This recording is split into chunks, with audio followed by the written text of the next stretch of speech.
Railway station के बीचों बीच वह लड़का फूट फूट कर रो रहा था। कुछ देर पहले ही उसने पटरी पर कूदकर अपनी जान देने की कोशिश की थी। चारों तरफ भीड़ जमा थी, लोग हैरान थे।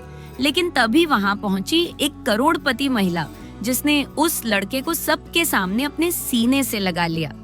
कहानी यही खत्म नहीं होती, असली कहानी तो इसके बाद शुरू होती है। वह महिला उस लड़के को अपने साथ अपने घर ले गई और कुछ दिन तक जैसे उस लड़के की जिंदगी बदल गई थी। पर कुछ दिन बाद जो हुआ वो सिर्फ उस लड़के के साथ नहीं हुआ, वो इंसानियत के साथ हुआ। पूरी कहानी जानने के लिए वीडियो को आखिरी सेकंड तक जरूर देखें। लेकिन उससे पहले वीडियो को लाइक करें, चैनल को सब्सक्राइब करें और कमेंट में अपना और अपने शहर का नाम जरूर लिखें। दोस्तों, उत्तर प्रदेश के कानपुर रेलवे स्टेशन पर जहां भागदौड़ चारों तरफ आती जाती ट्रेनों का शोर था, वहीं एक गरीब लड़का सत्यम, जो आज अपनी जिंदगी का सबसे बड़ा सपना पूरा करने के लिए इस पर स्टेशन पहुंचा था। लेकिन वह यह नहीं जानता था कि किस्मत उसके साथ ऐसा मजाक करने वाली है जिसे सोचकर ही उसकी रूह कांप जाएगी। लेकिन सत्यम के पैरों के नीचे से जमीन तब खिसक गई जब टिकट काउंटर पर बैठा कर्मचारी बहुत आराम से बोला, तुम जिस ट्रेन से जाने वाले थे वो ट्रेन तो 5 मिनट पहले ही चली गई। यह सुनते ही जैसे उसके दिल की धड़कन रुक गई, आंखों के सामने अंधेरा छा गया। उसने एक पल के लिए आसमान की तरफ देखा, जैसे किस्मत से पूछ रहा हो, तूने मेरे साथ ये क्यों किया? वो थके कदमों से स्टेशन के एक कोने में जाकर बैठ गया। आंखों में नमी थी, लेकिन वो रो नहीं रहा था। शायद उसके आंसू भी थक गए थे। उसके मन में बस एक ही बात चल रही थी, अब मैं अपने माता पिता को क्या मुंह दिखाऊंगा, जिनकी उम्मीदें मैंने खुद अपने कंधों पर उठा रखी थी। बचपन से लेकर आज तक सत्यम ने सिर्फ संघर्ष ही देखा था। मिट्टी से सने हाथों से माँ बाप ने उसे पढ़ाया था, खुद भूखे रहकर उसकी फीस भरी थी। और अब जब उनके सपनों को पूरा करने का वक्त आया तो एक ट्रेन लेट होने से जैसे सब खत्म हो गया। उसका दिल कर रहा था कि वह वहीं बैठकर खुद को कोसता रहे या यही पटरी पर कूदकर अपनी जान दे दे। लेकिन तभी अचानक रेलवे स्टेशन के बाहर एक कार आकर रुकी। कार से एक बेहद शालीन सादगी से भरी लेकिन अमीरी की चमक में ढली एक महिला उतरी। वो थी करुणा देवी। करुणा देवी एक करोड़ती महिला, लेकिन दिल से बेहद सरल जैसे ही प्लेटफॉर्म पर वो आई। उनकी नजर सत्यम पर पड़ी, वो रुक गई। उन्होंने सत्यम को गौर से देखा और एक पल में पहचान लिया। अरे ये तो वही लड़का है जिसने उस दिन मेरी मदद की थी। वो धीरे धीरे उसके पास आई और प्यार से बोली, बेटा तुम यहाँ इस कोने में ऐसे क्यों बैठे हो? क्या हुआ? तुम इतने उदास क्यों हो? सत्यम ने करुणा देवी को देखा। उन्हें देखते ही उसकी आंखों से एक मोटा आंसू टपक पड़ा। वो आंसू जैसे उसके अंदर का सारा दर्द बहाकर ले जा रहा था। लेकिन वह कुछ बोल नहीं पाया, बस चुपचाप सिर झुकाकर बैठा रहा। करुणा देवी उसके पास बैठ गई और बड़ी ममता से उसके सिर पर हाथ रखकर बोली, बोलो बेटा क्या हुआ? इतना टूट क्यों गए हो? सत्यम ने हिम्मत जुटाई और टूटे शब्दों में कहा, माँ जी मैं आज दिल्ली इंटरव्यू देने जा रहा था, लेकिन मेरी ट्रेन छूट गई। मैं अब क्या करूं? करुणा देवी मुस्कुराई, बेटा ट्रेन छूट गई तो क्या हुआ, अगली ट्रेन पकड़ लेना। सत्यम की आंखें और भी भीग गई। बोला, माँ जी ट्रेन छूटने का गम नहीं है, गम तो इस बात का है कि मैं पिछले कई महीनों से लगातार इंटरव्यू दे रहा हूँ, लेकिन हर जगह लोग मुझे मेरे गांव की भाषा और मेरे बोलने के तरीके की वजह से रिजेक्ट कर देते हैं। किसी को मेरी मेहनत, मेरा टैलेंट नहीं दिखता। ये कहते कहते उसका गला भर आया। उसने अपने आंसू छुपाने के लिए सिर झुका लिया। लेकिन करुणा देवी उसके हर जज्बात को पढ़ चुकी थी। वह बड़े प्यार से बोली, बेटा क्या दुनिया इतनी बदल गई है कि इंसान की काबिलियत को उसकी बोली से तोला जाता है? क्या कोई नहीं देखता कि तुम्हारे दिल में कितनी सच्चाई है? सत्यम ने धीरे से कहा, माँ जी मैं जानता हूँ मेरे अंदर टैलेंट है, लेकिन मेरे पहनावे, मेरी भाषा, मेरे गांव की सादगी को लोग मेरी कमजोरी मान लेते हैं। करुणा देवी थोड़ी देर तक कुछ सोचती रही। फिर उन्होंने अपने पर से एक विजिटिंग कार्ड निकाला और सत्यम के हाथ में रखते हुए बोली, बेटा कल सुबह इस पते पर आ जाना। वहाँ तुम्हारी नौकरी तुम्हारा इंतजार कर रही है और जितनी सैलरी तुमने कभी सोची भी नहीं होगी उससे कहीं ज्यादा मिलेगी। सत्यम उनकी तरफ हैरानी से देखने लगा, जैसे विश्वास नहीं हो रहा हो कि जो उसके लिए सब कुछ खत्म हो चुका था, वहां से एक नई शुरुआत निकल आई है। करुणा देवी मुस्कुराकर बोली, बेटा, मेरी एक छोटी सी कंपनी है और वहाँ मुझे ऐसे लोग चाहिए जो दिल से सच्चे हो, जो काम को पूजा समझे। वहाँ किसी की भाषा नहीं देखी जाती, वहाँ देखा जाता है कि इंसान के अंदर कितना ईमान है, और मुझे पता है तुम जैसे लोग बहुत कम होते हैं। सत्यम की आंखें भर आई। वो कांपती आवाज में बोला, माँ जी, आप तो मेरी जिंदगी बदल रही है, लेकिन मैंने तो आपको कभी देखा भी नहीं था। फिर आपने मेरी मदद क्यों की? करुणा देवी ने उसकी आंखों में झांक कर कहा, शायद तुम भूल गए, लेकिन मैं तुम्हें नहीं भूली। कभी तुमने मेरी मदद की थी और आज मैं तुम्हारी कर रही है। सत्यम हैरान रह गया। वो सोचने लगा, मैंने कब इनकी मदद की थी? करुणा देवी मुस्कुराई, बेटा, आज से कुछ महीने पहले जब मेरी गाड़ी गांव के रास्ते में खराब हो गई थी, उस दिन तुमने मेरी गाड़ी को ठीक किया था, बिना कुछ मांगे, बिना कोई स्वार्थ। सत्यम को वह दिन याद आ गया, वो दिन जब वो अपनी माँ के लिए खाना लेकर भट्टे पर जा रहा था और रास्ते में उसे एक महिला मिली थी जो बहुत परेशान खड़ी थी। उनकी गाड़ी रास्ते में खराब हो गई थी। उस दिन सत्यम बिना कुछ सोचे, बिना कोई पैसा मांगे, बस इंसानियत के लिए उनकी गाड़ी ठीक करने लग गया। और जब गाड़ी ठीक हो गई तो जाते वक्त वो बड़े प्यार से बस इतना ही पूछा था, माँ जी, आपको पानी चाहिए क्या? आप कब से धूप में खड़ी होंगी? करुणा देवी ने मुस्कुरा कर कहा, बेटा, उस दिन तुमने सिर्फ मेरी गाड़ी ठीक नहीं की थी, तुमने मुझे यह दिखा दिया था कि आज भी दुनिया में भले इंसान होते हैं। तुमने मेरी मदद की थी और आज किस्मत मुझे तुम्हारी मदद करने के लिए फिर से तुम्हारे पास खींच लाई है। सत्यम की आंखें भर आईं और उसकी रूह से बस एक ही आवाज निकली, माँ जी, शायद ऊपर वाले ने आपको मेरी जिंदगी में भेजा है। अगले दिन सुबह सुबह सत्यम जल्दी उठ गया। वो नए जोश, नई उम्मीद और नए सपने के साथ तैयार हो रहा था, जैसे अब उसके सामने पूरी दुनिया खुलने वाली हो। उसने अपने पुराने लेकिन अच्छे से प्रेस किए हुए कपड़े पहने और दिल में एक अजीब सा सुकून लेकर उस पते की तरफ निकल पड़ा जो करुणा देवी ने उसे दिया था। वो जैसे जैसे कंपनी के गेट के पास पहुंचा, उसके दिल की धड़कन तेज होती जा रही थी। डर भी था, खुशी भी थी, और कहीं ना कहीं मन के किसी कोने में यह भी था कि शायद यह सब एक सपना हो ना। वह जैसे ही रिसेप्शन पर पहुंचा, बहुत धीमे से बोला, मेरा नाम सत्यम है, मुझे करुणा मैडम ने बुलाया है। रिसेप्शन पर बैठी लड़की मुस्कुराई, जैसे वो पहले से ही उसका इंतजार कर रही थी। बिना कुछ पूछे वो बोली, आप सीधा ऊपर बॉस के केबिन में चले जाइए, मैडम आपका इंतजार कर रही है। सत्यम के कदम धीरे धीरे उस केबिन की तरफ बढ़ने लगे, जैसे हर कदम के साथ उसके सपनों की दूरी कम होती जा रही थी, जैसे दरवाजे के उस पार उसकी पूरी किस्मत बदलने वाली थी।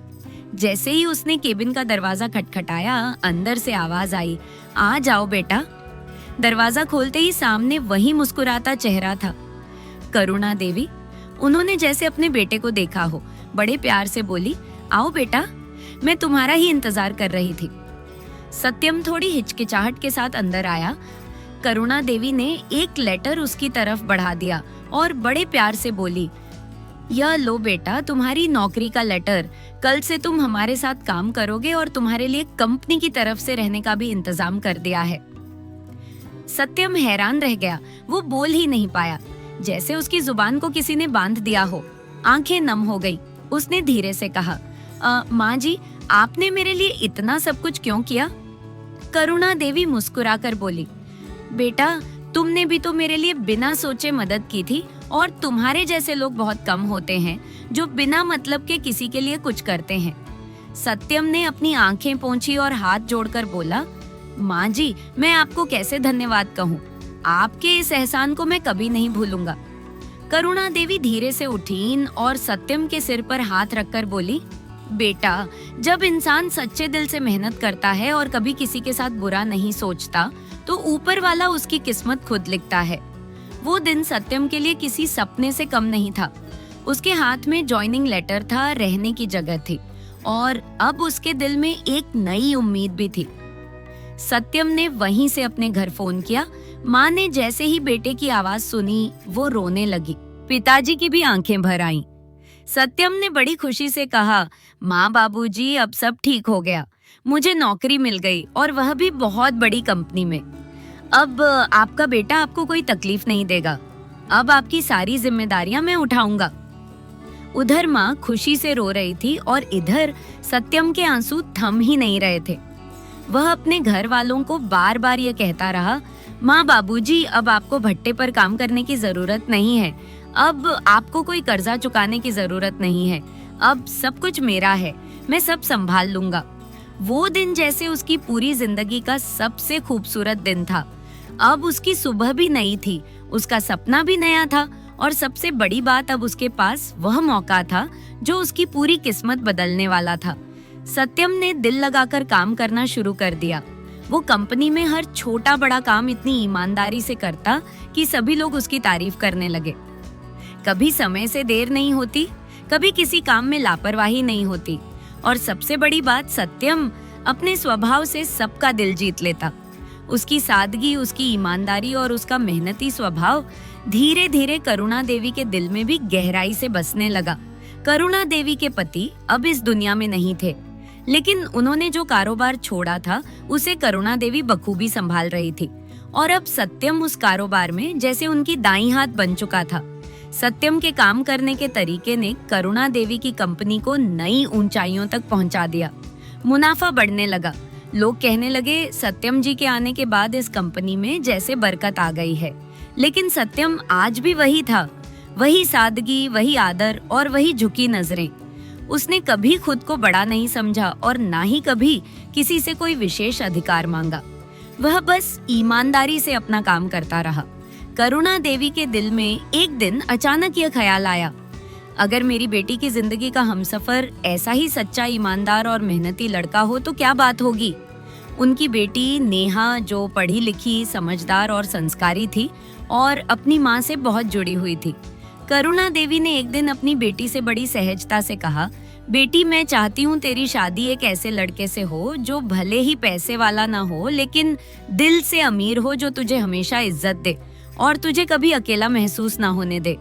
नेहा मुस्कुराकर बोली, माँ, आप जिसे भी पसंद करोगी मैं आंख बंद करके हाँ कह दूंगी, क्योंकि मुझे पता है आप मेरे लिए बुरा कभी नहीं सोच सकती। करुणा देवी के मन में सत्यम का चेहरा बार बार आ रहा था। वह दिन भी याद आ रहा था जब सत्यम ने बिना किसी लालच के उनकी मदद की थी और आज वह उनके कारोबार का सबसे वफादार और मेहनती इंसान बन चुका था।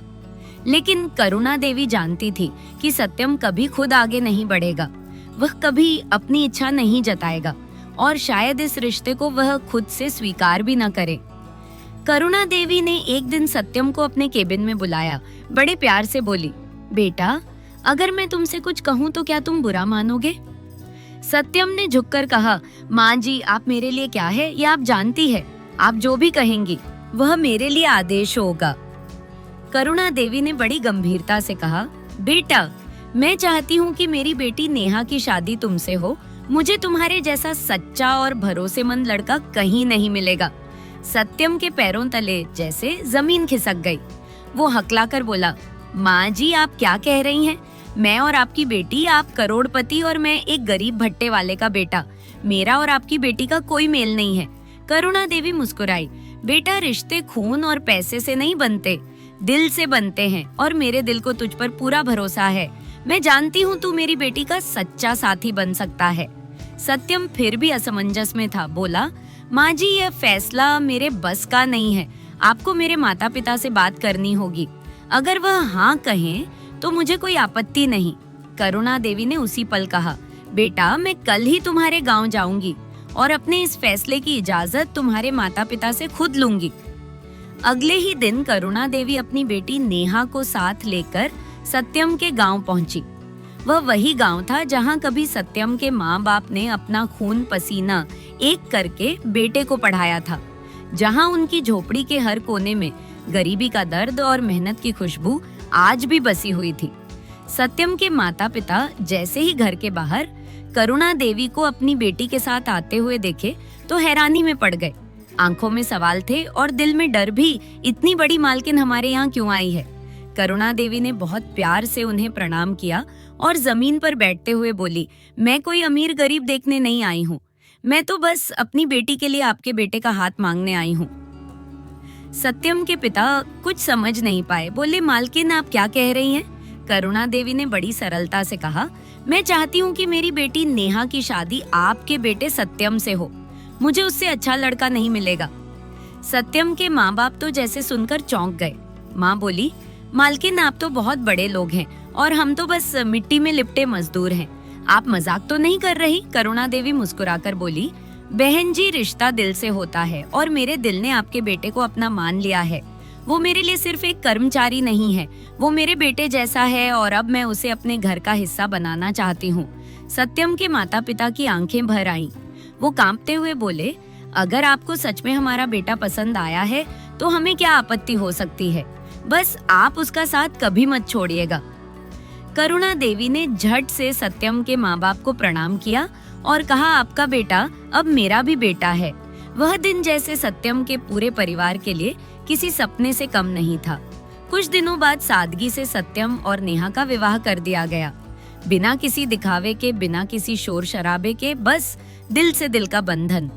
शादी के बाद सत्यम करुणा देवी के घर में ही रहने लगा, लेकिन उसकी सादगी अब भी वैसी ही थी। उसने कभी करुणा देवी की दौलत को अपना हक नहीं समझा। वो हमेशा कहता, माँ जी, ये सब कुछ नेहा का है, मैं सिर्फ मेहनत करने आया हूँ, मेरा हक सिर्फ मेरी कमाई पर है। नेहा भी अपने पति के इस स्वभाव से बहुत खुश थी। उसे सत्यम जैसा सच्चा और ईमानदार हमसफर मिल गया था, जो कभी ऊंच नीच की बात नहीं करता, जो हमेशा उसे इज्जत देता और जो उसके घर वालों को भी अपने माँ बाप की तरह मानता। धीरे धीरे सत्यम ने अपने माँ बाप को भी अपने पास दिल्ली बुला लिया। वो अब भट्टे पर नहीं जाते थे, वो आराम से अपने बेटे के साथ रहते और हर दिन भगवान का शुक्रिया अदा करते।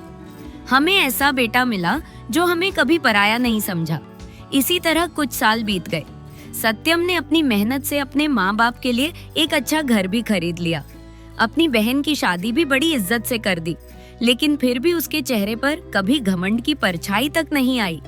वो हर दिन बस यही कहता, माँ जी, जो भी मिला आपकी दुआ से मिला, मैं तो बस मेहनत करता हूँ। सत्यम आज भी वही था, वही सादा लड़का जो अपनी मेहनत से आगे बढ़ा था, जिसने दुनिया से सिर्फ एक बात सीखी थी, दिल से किया गया हर काम, हर मदद एक दिन जरूर लौट कर आता है। दोस्तों, क्या आप मानते हैं कि कभी किसी अनजान की मदद करके भी किस्मत बदली जा सकती है?